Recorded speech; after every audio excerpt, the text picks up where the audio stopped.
Good evening, everybody. Welcome to Smacking the Mic. No, welcome to another episode of Sunday Night Live at Jonny Lipsham Studios. Hope everybody has had a fantastic week.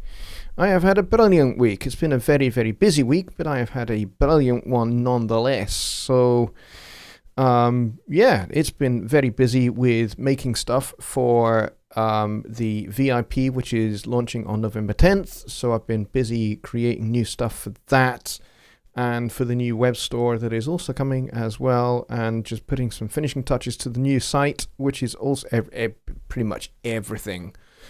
Everything is launching on November 10th, if you aren't already aware, because I have been talking about this rather a lot, so you may well already be aware of what is going on.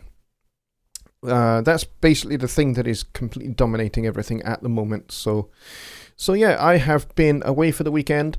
I've been over the river into the Kingdom of Fife where my parents live, and I spent the weekend with them. My parents are professional musicians and entertainers, and I've been working with them this weekend, which is cool. I like working with my parents. Been doing it pretty much my entire life. And it's great fun to play gigs with them. They are terrifically talented, and it's really great. And working with some other artists and folks that I've never met before, which is cool, and people that I've never played with before. So yeah, lots of new things going on this weekend, which is excellent. Thoroughly enjoyed it, and got back earlier this evening, and I've been in here trying to sort out what we're going to be doing for tonight. So I'll get on to what we're going to talk about in just a minute, but I want to go across and see who is here and how many people. We've got about 11 people here at the moment, and let's see who's here. First in the door was Ken Moss. Ken says hi all, and Kyle is here. Martin, Michael, you guys have been chatting away before the show started, which is awesome. Bobby Booth is here. No show is complete without him. And of course, Mike Neighbor is here from Peace Valley Audio. He says, oh boy, oh boy, oh boy, it's Sunday night with Jonny. Yeah, indeedy. Michael asks, any sneak peeks? Not yet, but there will be some. There will be some for absolute sure. Kyle says, may as well self-promote on your own channel. Absolutely. Rainer says, good morning, Jonny, and good morning, friends. Yes, good morning to you, Rainer, all the way over there in Germany, where it is 4 minutes past 1 in the morning. You crazy bloke, you. But somebody's got to be crazy. If it's not me, it's going to have to be somebody else being crazy. So let's see who else we got. And that's pretty much it. And you guys are all greeting each other in the door, which is awesome. Grab yourselves a chair and pull it up and get yourselves a drink, a beer, or a cup of tea or coffee or something like that. And let's sit down and have a good chat for the next hour over all things audio, music production, mixing, mastering, songwriting, arranging, all of that stuff. So tonight's subject is...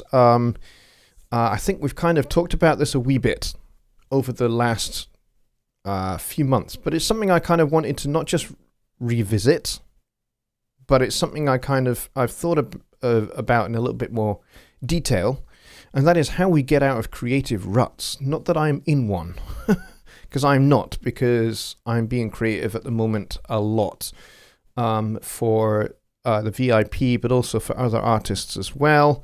I have a couple of artists on the go that I'm working with on their records. So I've got a couple of albums with other clients going out at the moment for mixing and mastering.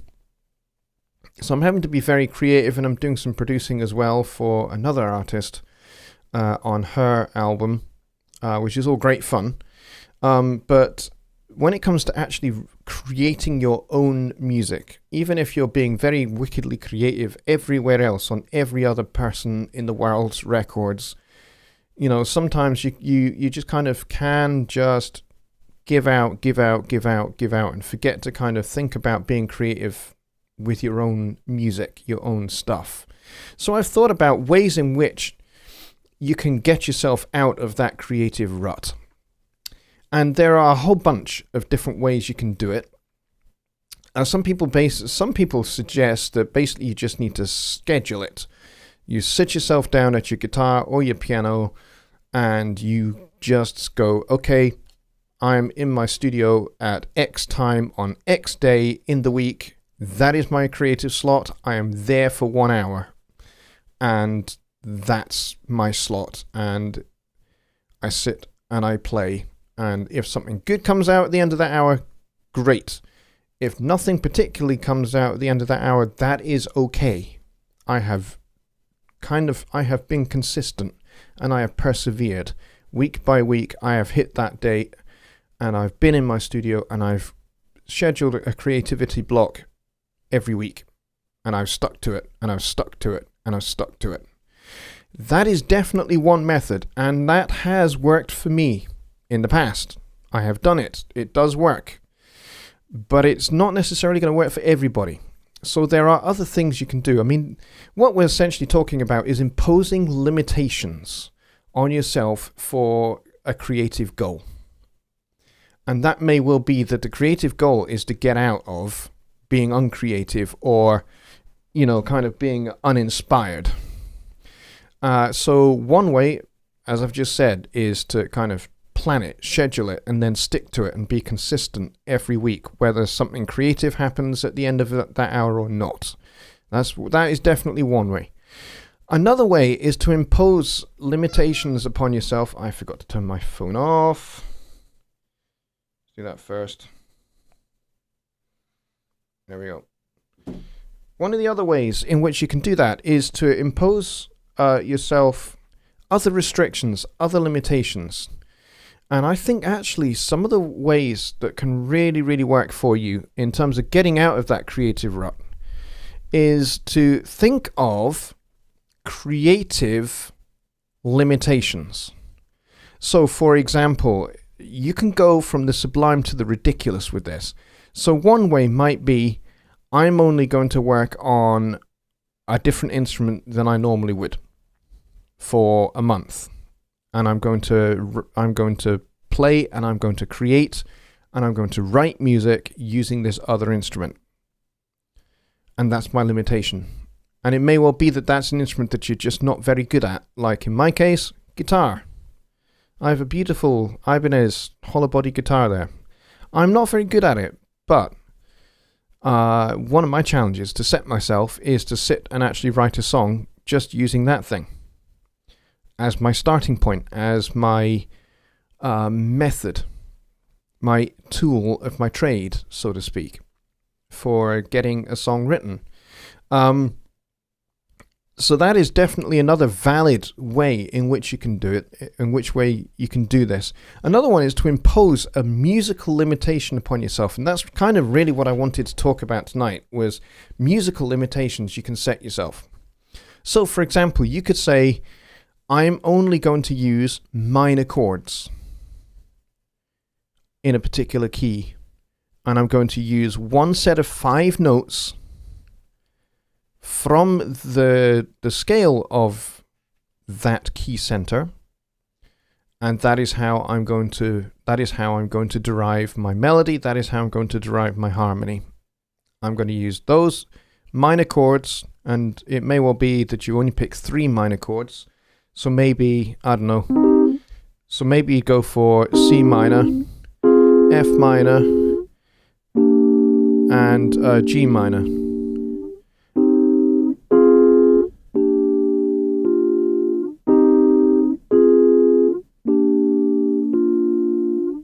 And already I'm kind of building just a little vamp.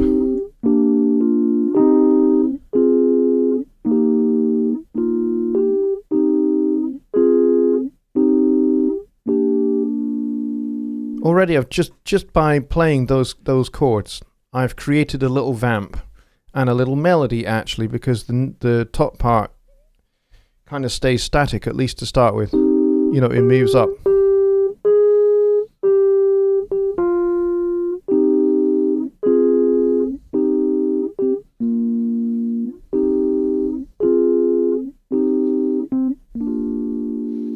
And so right there, I'm starting to create something a little bit melodic. I can put a little bass line, I can put a little drum loop with that. And we can create something just really, really simple. And then how do we make sure that we have variations so that the whole thing doesn't just get incredibly repetitive and boring? Well, a little counter melody that, could go over the top of that at one point. So you can have like your verse nice and stripped back to just maybe those chords, a bass line, and a drum loop. And then when you get to your chorus, maybe a different drum loop to create contrast. Keeping the same chords going, but having a couple of different melodic ideas going on at the same time, maybe in a call and response kind of way. And before you know it, you've got your song written just by you setting yourself a couple of self-imposed limitations. And you can be really, really creative within those limitations, those 5 notes, those 3 chords, and maybe even say, I'm only going to use this tempo. It's going to be exactly this tempo, and I'm only going to use drum loops. I'm not going to do any programming. I'm not going to call in one of my buddies to play drums. I'm just going to use drum loops, and I'm going to find different loops that contrast and complement each other. And before you know it, you'll find yourself out of that creative rut because you've started to make something.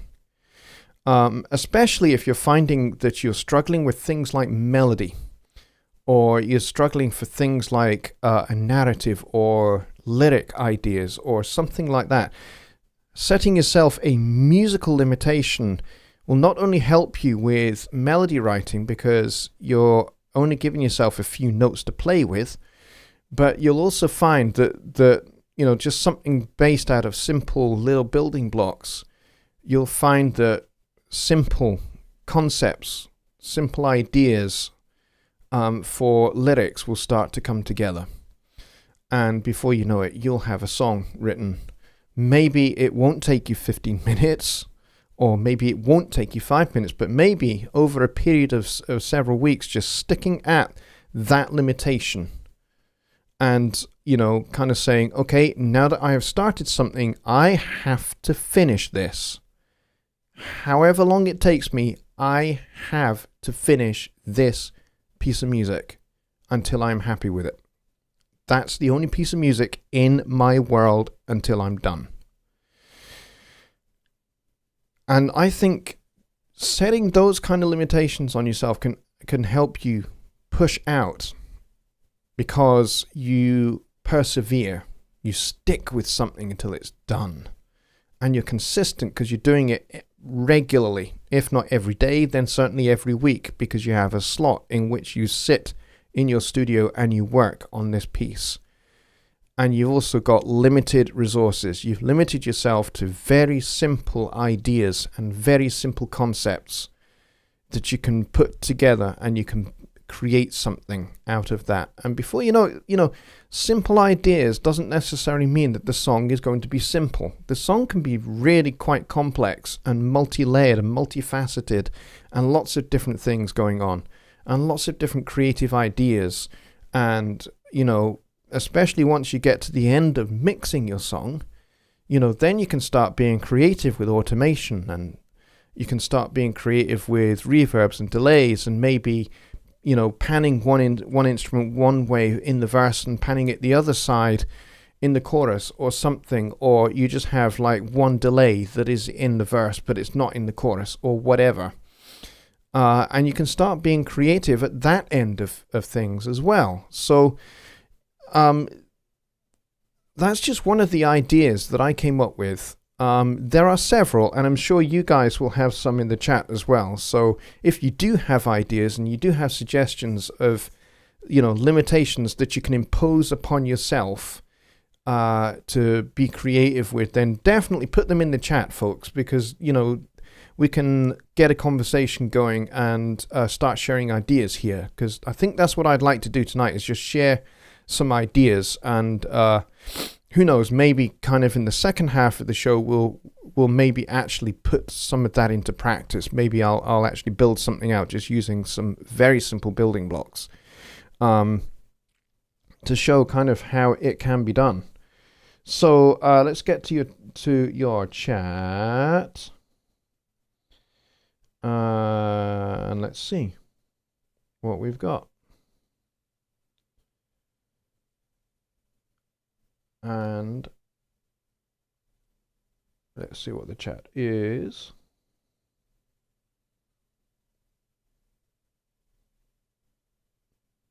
Just Bob says, stopping by to say hello, can't stick around, have a great show. Well, I'm sorry you're not able to stick around, but I'm glad you're here, and catch this on the replay if you can. That would be very, very cool, Bob. Thank you very much for dropping in. I appreciate it. Let's see. Beer sounds good, says Michael. Yeah, it certainly does. Let's see. Why is that popping up? I need that to go away.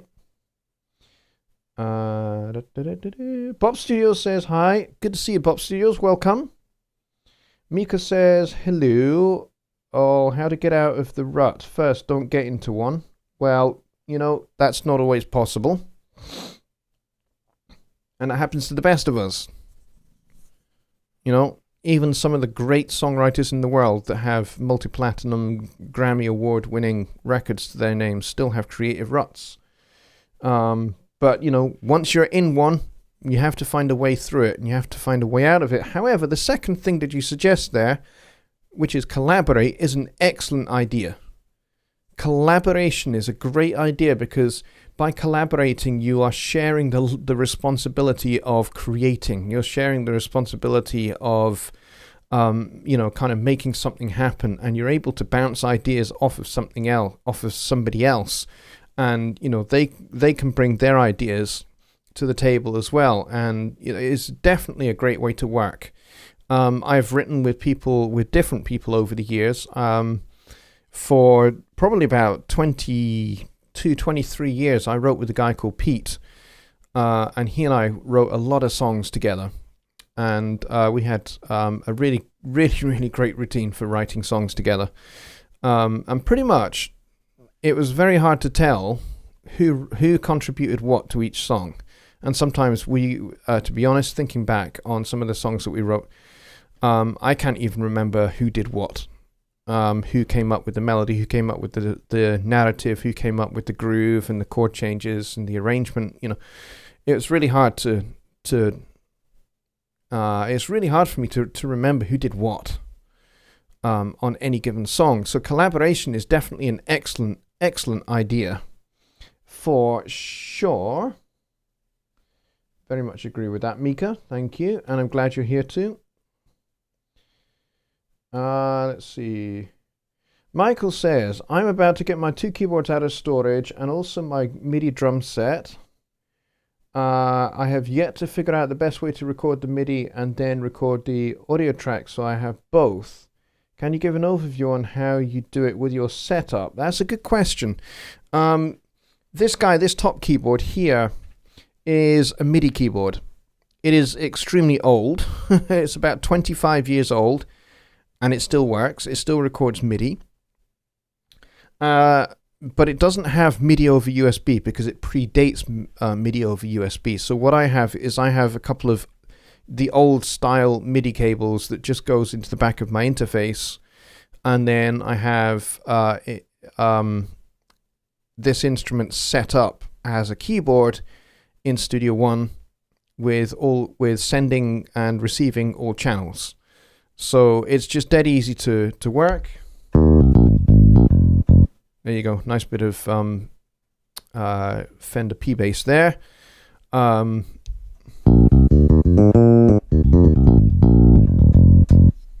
So it works really, really easily. But I don't have the audio coming out of here and into Studio One. I don't use the onboard sounds. There's 2 reasons why I don't use the onboard sounds.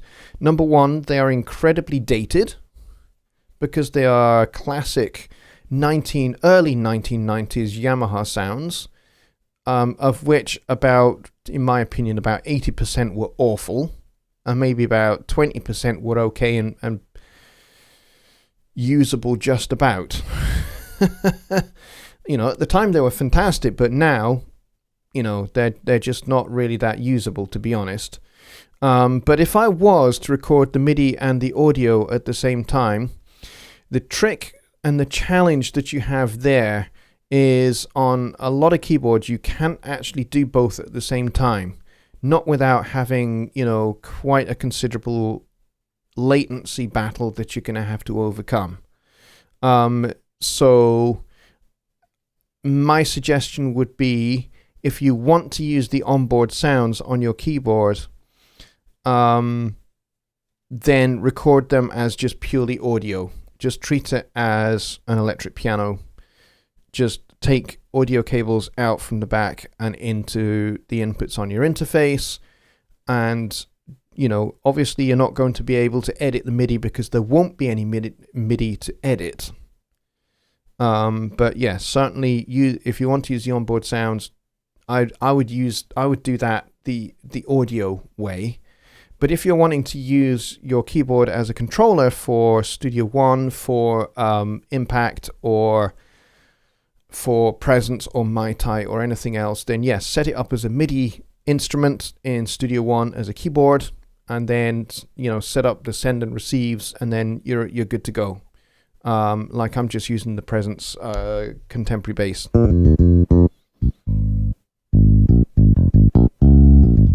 I think it's contemporary bass. It might even be the vintage bass. I can't remember.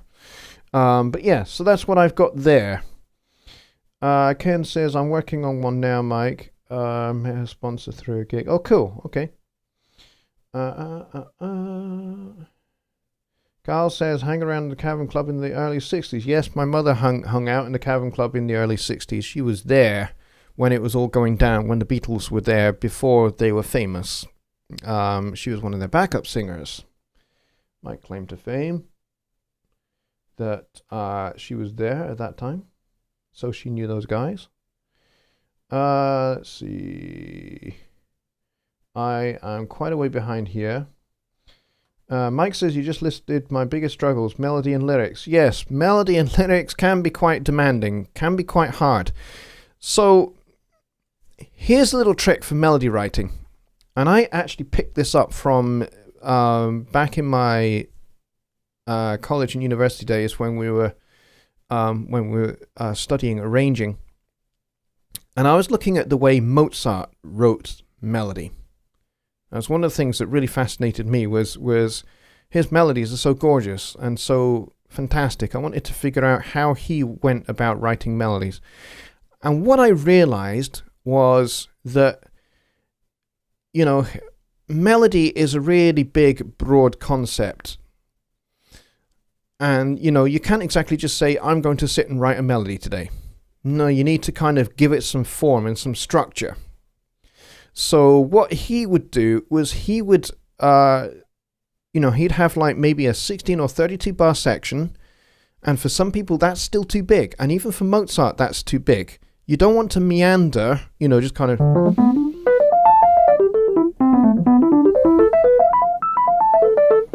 Nobody wants to listen to that for 32 bars because none of it makes any sense. So you have to think of melody in the same way that you would think about speaking. How you formulate a sentence, how you tell a story. You have to remember that music is as much a language as French is, as German is, as English is, as Swahili is. They are all languages, right? And they are all ways of communicating ideas and concepts to somebody else so that they can understand and that they can respond back and contribute to a discussion and share ideas and share opinions and all of that. That's why we have conversations, right? And music is, in that respect, no different. So with melody writing, you need to think about how we speak. How do we speak? We put words together and we form sentences, we form phrases that make sense to somebody else so that they are engaged in what we are saying. You do the same with melody. Rather than just meandering up and down a scale,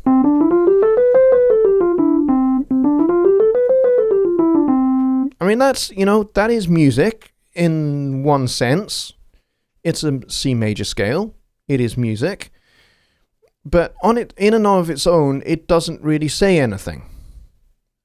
It's like, going through your French vocabulary, all your participles. That's what that is. That's participles.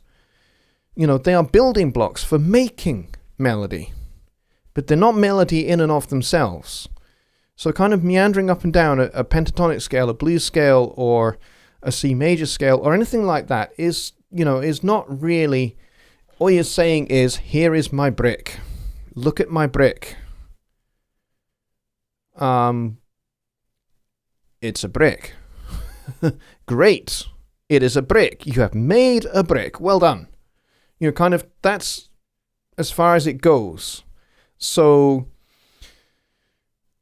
you need to kind of break it down into smaller pieces. And that's what I learned from Mozart, was that he would create a little 4 or 5 note figure. As simple as that. 4 or 5 notes, either going up or going down. And if he started the phrase going up, then he would have an answering phrase that went down.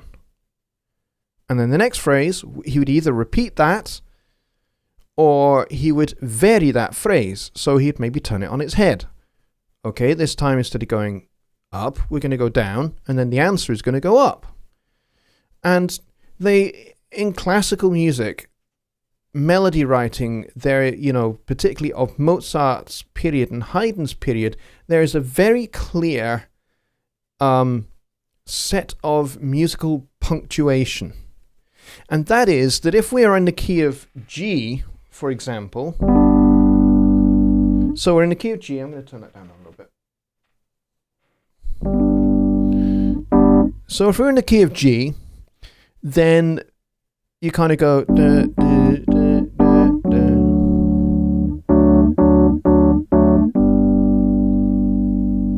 And that's your first phrase. So we've gone chord 1 to chord 5, comma, chord 5 back to 1, full stop. Or maybe it's another comma because we're going to go somewhere else. So for example, you could do this.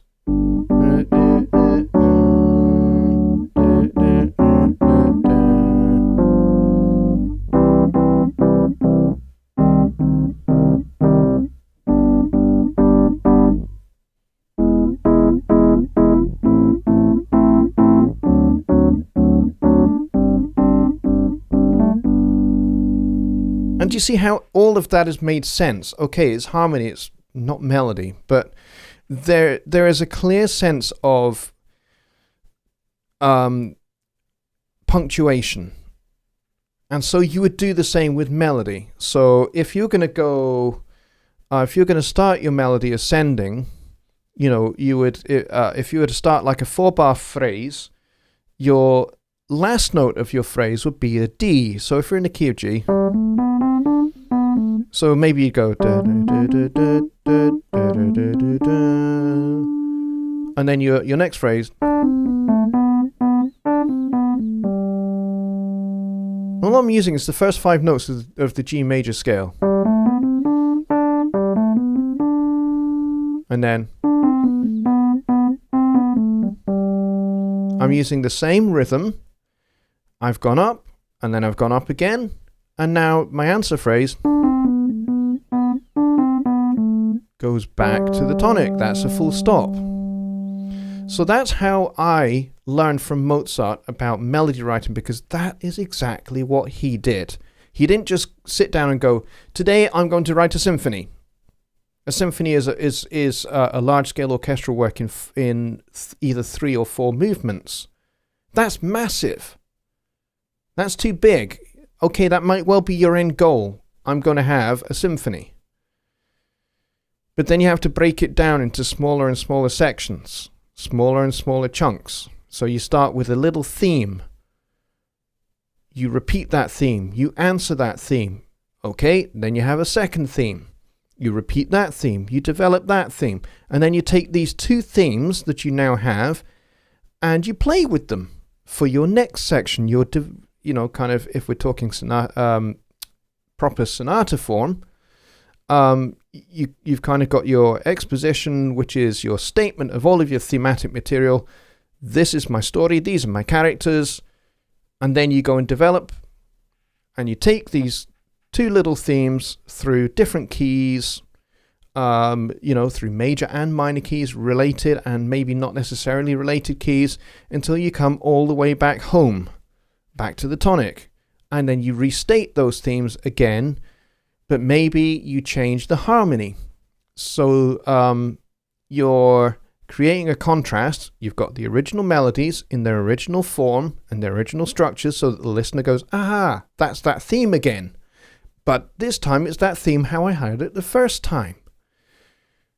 But maybe you've changed some of the harmony just a little bit to provide a little bit of variation, a little bit of contrast, so that, and that would be the section that we would call the recapitulation or recap. I'm restating my story. I've got my story. Here's Gerald. Here's John. Gerald and John are best mates. They like going to the pub together, and they go and have beers.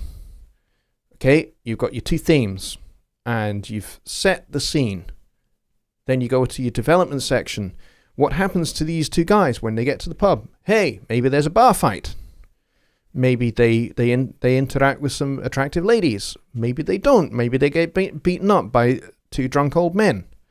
And then you go back to your recapitulation. So, here's Gerald. I forgot what the other name was. Gerald and George, I think it was. And these guys like to go to the pub together. And this is their story. The end. And that's how you write melody. It's much the same way that you tell a story. It's really, in that respect, it's quite simple. And it just takes a little bit of application.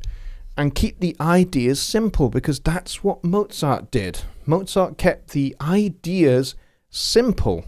The skill of his compositional technique was then being able to take those simple ideas and decorate them and dress them up in different clothes and put them in different scenarios and to see what would happen with them. And then bring them back home.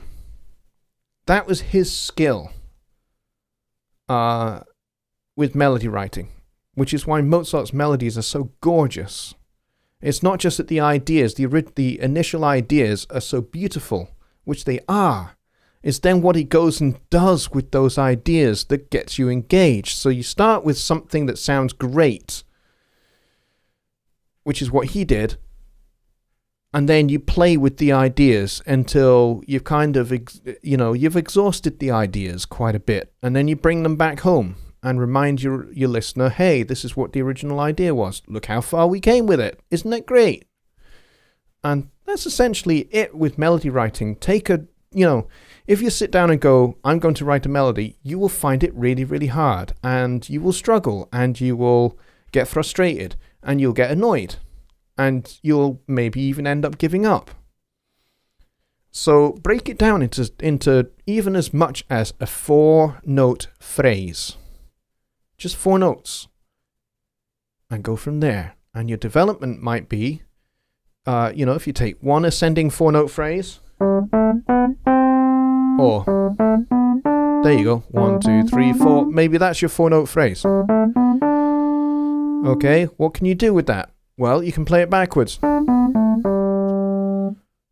You can play it upside down. You can do all sorts of things with it. You can transpose that idea. You can take that idea into the minor. You can take that into different keys and keep that idea going. You could have call and response. You could shift that melody up to the top here. Maybe have a piccolo or something, or a flute or something played up there, playing it upwards, and maybe have a clarinet answering back, but playing it in reverse. See what I mean? There's lots of different things you can do with just 4 notes. And make something very, very cool out of it. Another great melody writer is Bach. Listen to Bach's cantatas and fugues. Or even his toccata and fugues. If you check out the 48 Prelude and Fugues, which was written basically to celebrate equal temperament and how awesome equal temperament is, and all 12 major and all 12 minor keys, go and check out what he did with that. 48 preludes, 48 fugues. What is a fugue? A fugue is a contrapuntal piece of music. What is contrapuntal? Counterpoint. We have different melodies playing at different times, and they weave in and out of each other. and they, one idea will start at the top and it'll go down, and before you know it, you're hearing the bass pedals of an organ playing the melody line, and then it works its way all the way back up to the top again. It's like, diving down for, to discover an undiscovered shipwreck or something like that, and then coming back up to the surface. That's kind of how fugue works, in like a really simple way of explaining it. But so there, I hope I hope I've given you some good ideas there for melody writing. Is to keep it simple. Simple is always the best way. And all the chat just leapt, and I missed a whole bunch of questions, so I have to go and find out.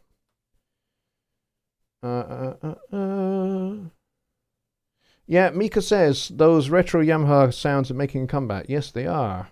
You're absolutely right. I personally don't like them. But yes, you're right. Some of those sounds are definitely coming back. Mike says, what do you do if you really just don't feel like making music? That's where I am most of the time anymore. If you really don't feel like doing it, don't do it. There are two approaches. You can either go, okay, don't do it. I am just not in the mood for being creative, so therefore I won't.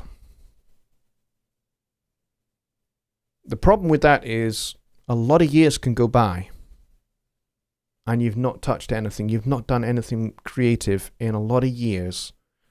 And then you go, man, I wish I hadn't spent all those years not being creative. I wish I hadn't done that. That was a poor decision I made, but look at all this time that's gone by.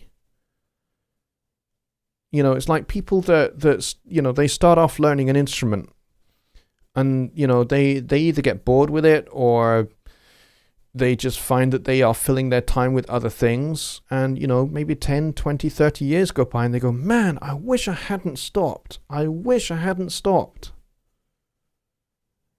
And they regret the time that they stopped for.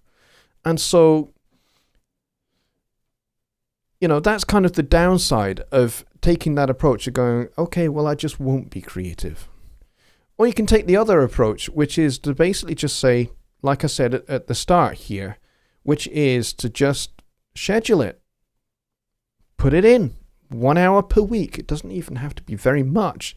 Just 1 hour per week where you're going to sit and you're going to either play some guitar, you're going to play some drums, or you're going to play a little bit of piano. You don't even have to open up Studio One to do any of that. You can just have a play on the guitar, have a play on the drums. And that's the extent to the creativity for that period. And who knows, at the end of that period, you might actually have something that resembles a song, and you go, I like this. I like this groove. I like this beat. I like this little piano riff I've come up with. Well, if you like something you've come up with, record it. That's the moment when you open Studio One and go, right, I'm just going to record this. I'm just going to record this. And, tomorrow I may hate it, but I've done something creative. And you just get it down. You just get it down. And then maybe the next day you listen back to it. And if you don't immediately go, well, I hate that. That's crap. Then persevere with it a little more and go, okay, how can I just add just a little bit to it? Van Gogh didn't paint the Fallen Madonna in a day, or the famous Daisy painting. He didn't paint that in just 1 hour. He was very, very quick with his brushstrokes, but he didn't just, it didn't happen in one day. It was over a period of time where he would do a little bit here, a little bit here, a little bit here. Next day, a little bit here, a little bit here. And maybe 2 or 3 days, or maybe even a week, or maybe even a month would go by. And eventually he would go, I finished. And he's just adding a little bit here, adding a little bit here. So, don't press yourself into going, in that hour, I must have something that sounds great, something that sounds awesome. Because if you set that bar too high, you won't achieve it. But if you go, I'm just going to be creative, whatever that entails, then by the end of that hour, go, okay, what have I done? I've played some guitar. I played some drums. I played a little bit of piano, and I came up with a little motif. Hooray! That's better than what I had an hour ago. And it might well be as simple as that. So I hope that helps, Mike. Let's see.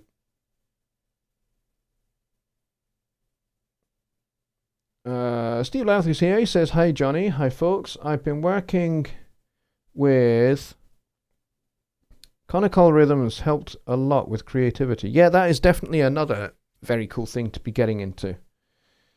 And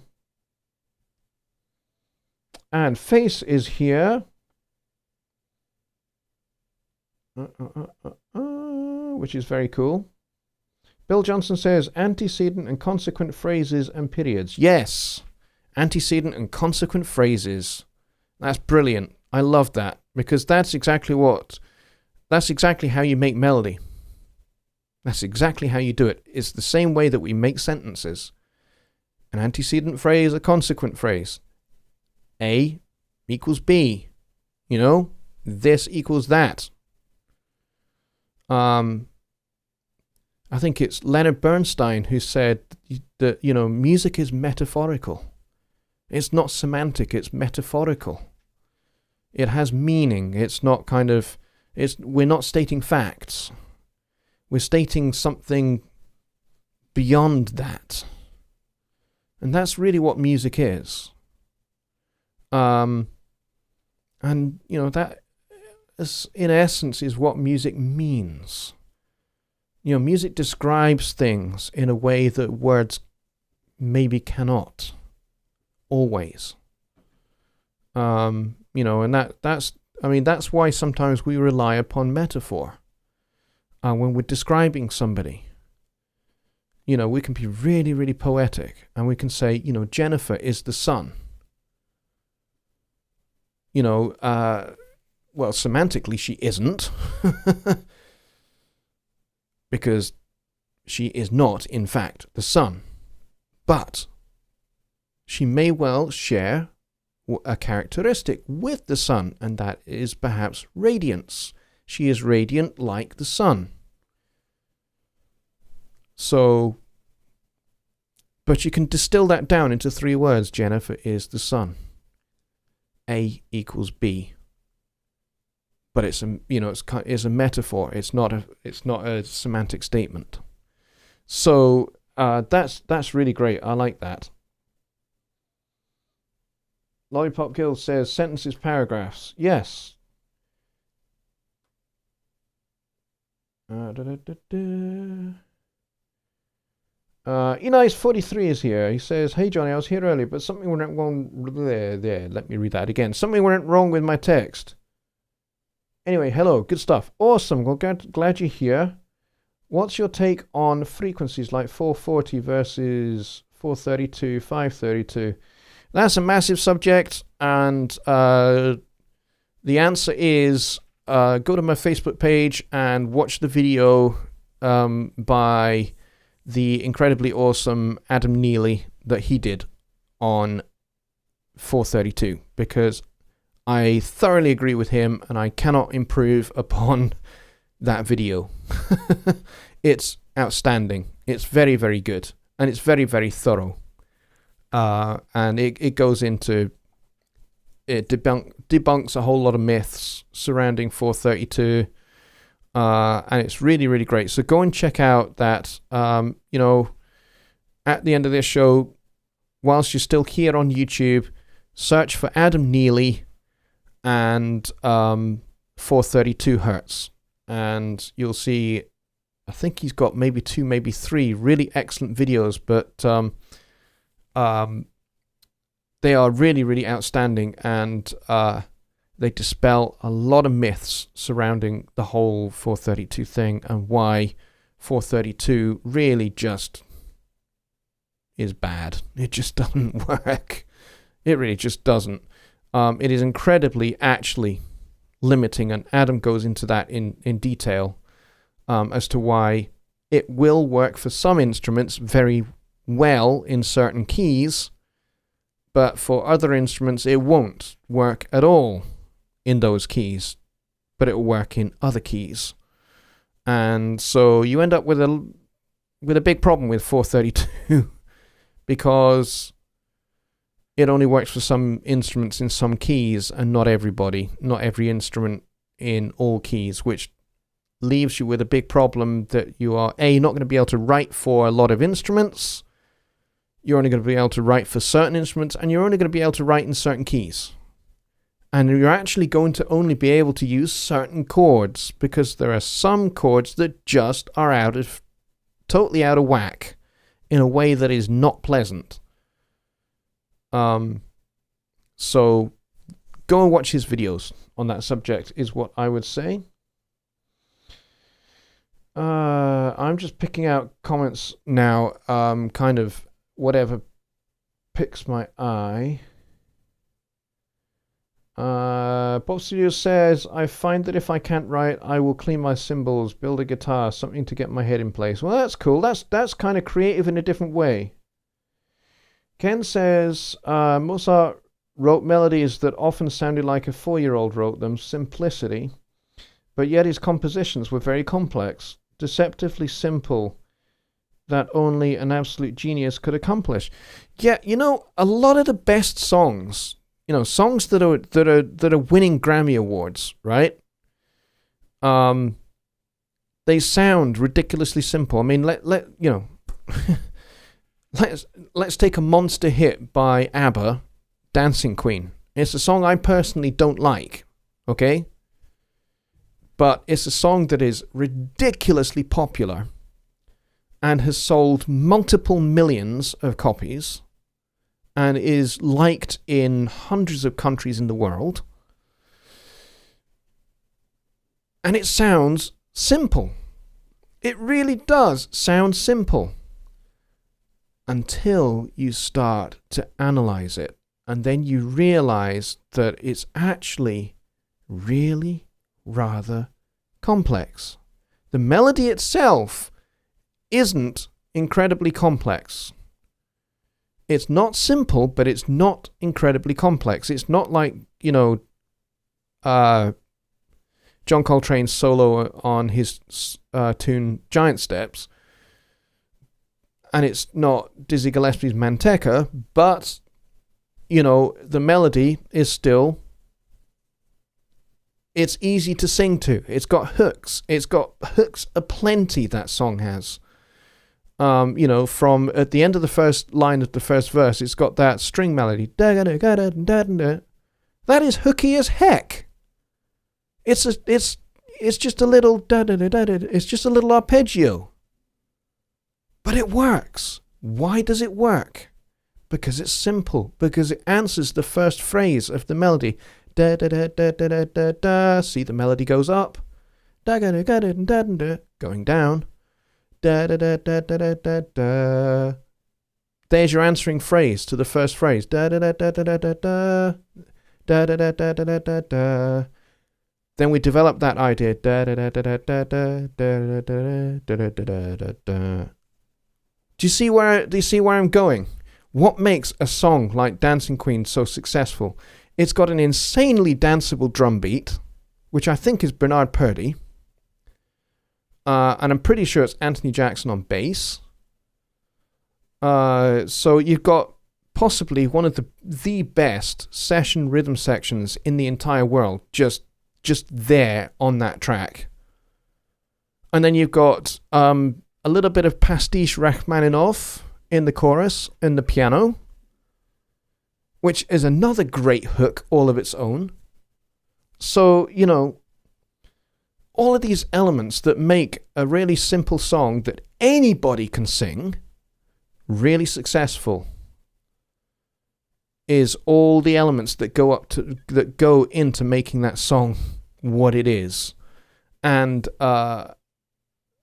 it is deceptively simple until you start pulling it apart and looking at how they built it, how they made it. And you go, okay, this is not simple. No, it isn't. ABBA songs are really complicated. There are rich textures. There are layers of melody, counter melody. A hook here, a hook there, a hook over there, a hook over there. All combined with a bit of a disco beat. They took elements of classical music, they took elements of jazz, they took elements of, Swedish folk song, and they put it together with a disco beat. I mean, how crazy is that? Massively successful. And you're right. That's kind of how Mozart does it. It sounds simple, but it isn't. It isn't when you put it all together. The ingredients themselves are very simple, but it's when you put all those ingredients together and make them work.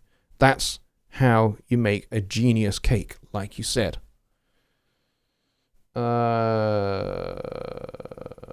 Let's see.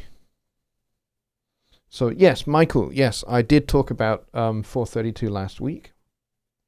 So yeah, go and take a look at Adam Neely's video, and then come back and watch last week's show, and you'll see that I covered that in a little bit more depth there.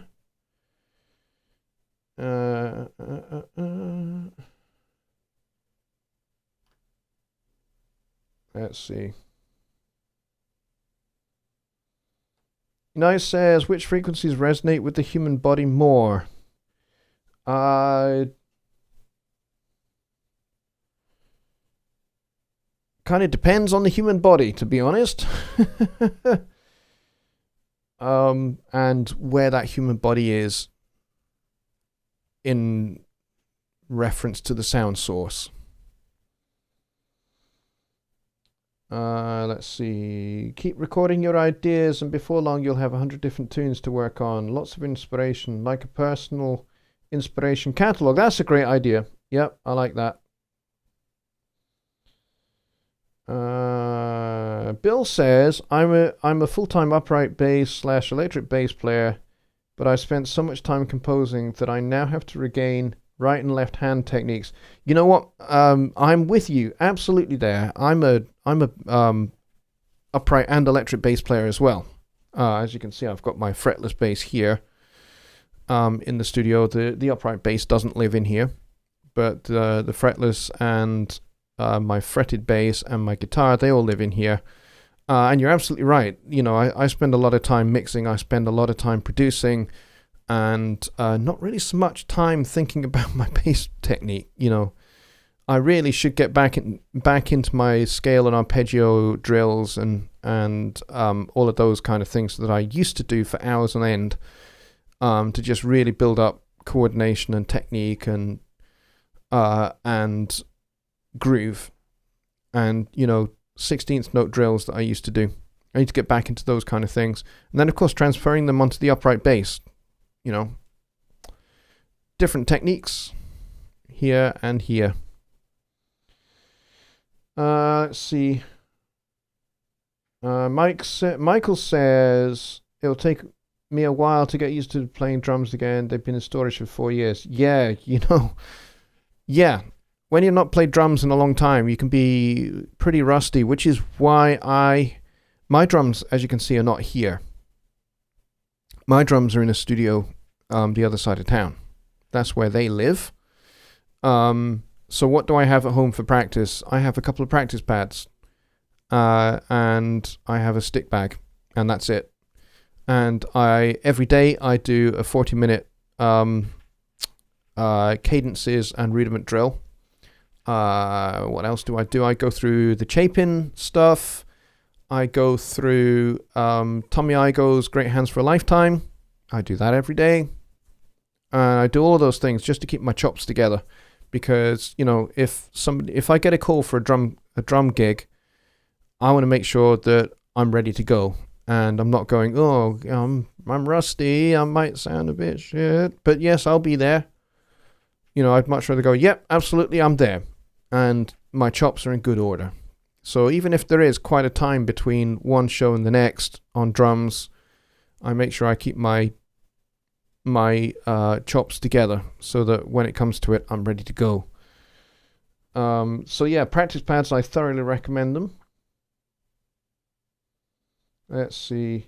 How am I spelling Adam's surname? It's Neely. Neely. Neely. Adam Neely. You got to go check that guy out because he is phenomenally knowledgeable. And he's a fantastic musician. And his videos are really, really great because not only are they informative and educational, but they're entertaining as well. He's got a great sense of humor, which really comes across in his videos and the way he edits them. He's very, very good. Very well worth going and watching his videos. He has a playlist, which is his Q&A playlist. There's loads of questions that folks sent to him, which you may well find that you have yourself that he addresses extremely well. So go and check those out. And he has new music, I think it's called New Horizons in Music playlist as well, which is great because he talks about things like microtonal modulation. He talks about lo-fi hip-hop in a microtonal context. He talks about kind of what they call playing drunk. The drunk rhythm, where you're kind of not playing swung eighths or straight eighths. It's kind of a loping thing that kind of feels like it's tuplets of some kind, but it isn't. Snarky Puppy do it a lot, and it's very, very effective. Nate Smith, the drummer, is awesome. He plays this groove so effectively. And watching Adam's videos on that has inspired me to go ahead and try it out, make some music using that kind of style. So there you go. We are just about out of time, and I think we're just about at the bottom. If I missed any of your questions, folks, then please do email your questions to me, and I will bring them into the next show. And you can also put them in the comments below after the show as well. That would be another way in which I can make sure I get your questions. Thank you, everybody, for coming. I appreciate it very much. You guys are talking about Captain Chords as well. And Scalar at Plugin Boutique, $49. Nice. Captain Chords is quite good. Let's see what you guys are saying at the end here. Mike says, you make that seem so easy. I just struggle trying to get chords in a key to work. Don't worry about the chords. Just worry about developing little simple motifs. That's a minor motif if you want to do that one, or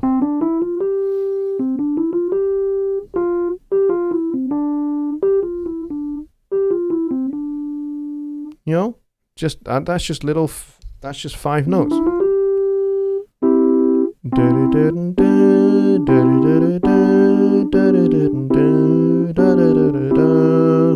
And that's just 2 chords. 1 5 5 1 1 5 5 1. You can do such a lot with just 2 chords.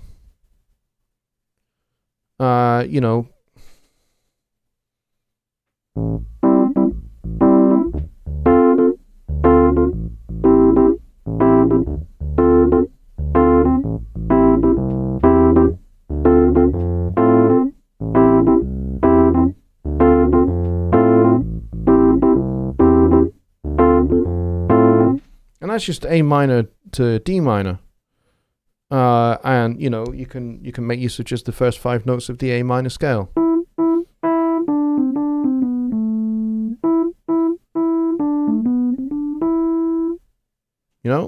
Keep it dead simple like that. Just 2 chords.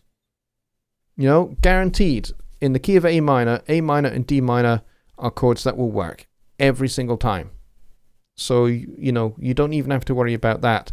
And those first 5 notes, A to E, those will work every time, 100%.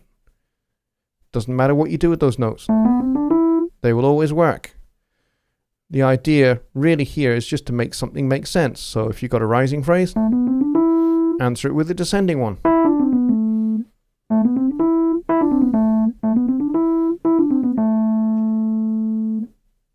And, you know, it will start to come. That's why the subject of tonight really was talking about limiting yourself to some serious restrictions in order that you can be creative. And that way you get out of that rut where you're just like, I just can't do anything. I can't do anything. I can't even hit a snare drum. I can't even hit a kick drum. Well, you know, forget about playing a beat. Just make some sounds and experiment. So anyway, we are over time. Please do hit the like button. If you're not a subscriber, please hit the subscribe button and hit the notification bell. That way you know when my next videos are coming out, and they tend to come out on Thursdays. And also you'll get notification about tonight's show next week. So Sunday Night Live. And I'm not stopping the Sunday Night Lives. They will carry on until people stop turning up. And then maybe I'll stop. But, you know, for the most part, if I have at least a dozen people here, I'll do at least a half an hour show. But you know, I'd like to get more and more people here. That would be epic if I could get like 50 people here. That would be great. But thank you very much, Michael Johnson, for your $5 donation. I very much appreciate it. Michael says, "How about a challenge?" Yes, challenges. I have some ideas for challenges. I'm glad you raised that. A 2 or 3 chord limit. See what folks can come up with. Yeah, okay.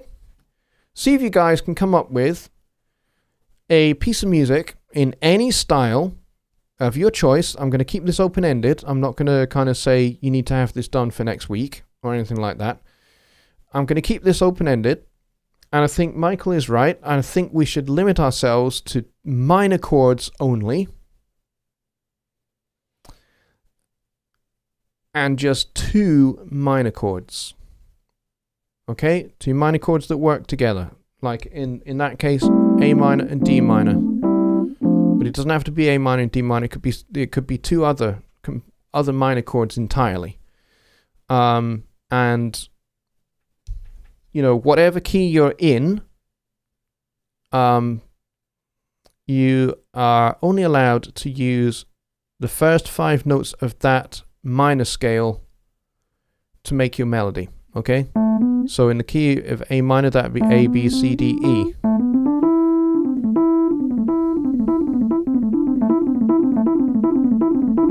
So those are the only notes you're allowed to use. The first 5 notes of the minor scale, the minor key that you are in for the song, you're only allowed to use 2 minor chords. And it can be in any style of music you like. And it needs to make total sense, but be only 32 bars long. Okay?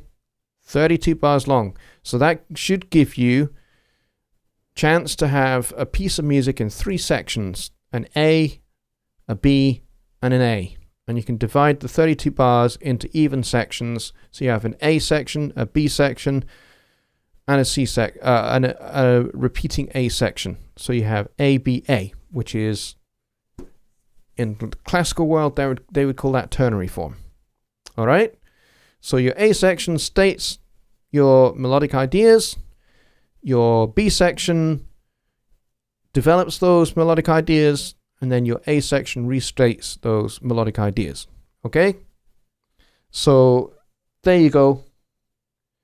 2 chords, minor chords, 5 melody notes, the first 5 notes of the scale, 32 bars. And you can have any tempo you like. You can have fast, you can have slow, you can have whatever tempo, whatever style you like. Reggae, can be funk, can be pop, can be classical, whatever you guys want to do. And when you're done and you've got your 32 bar song,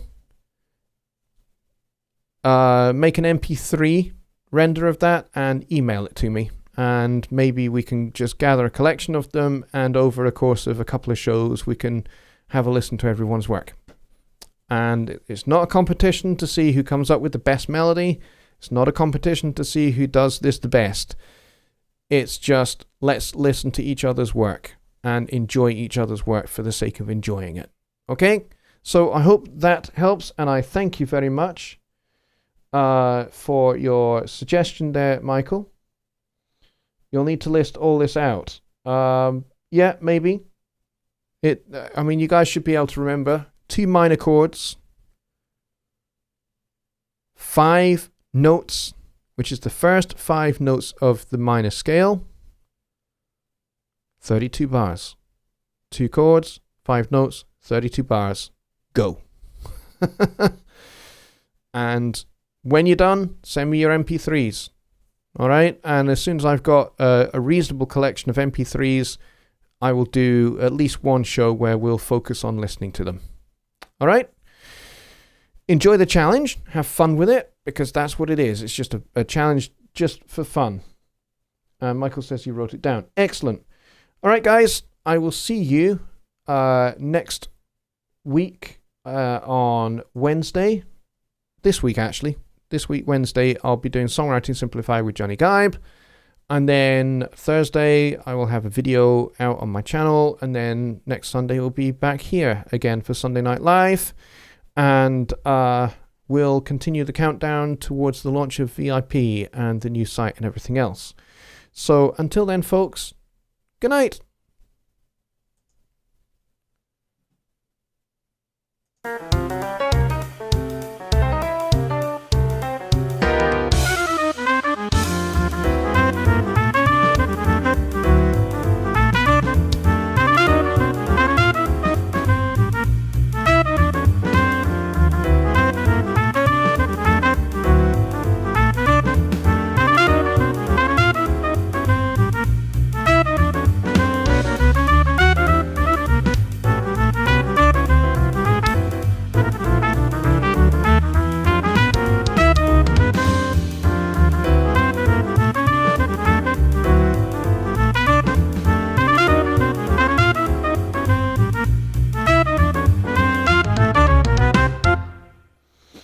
Good night, folks, and just to quickly say, yes, you can use the first 5 notes of the scale, so 1, 2, 3, 4, 5 of the scale, and you can use those 5 notes in any octave you wish.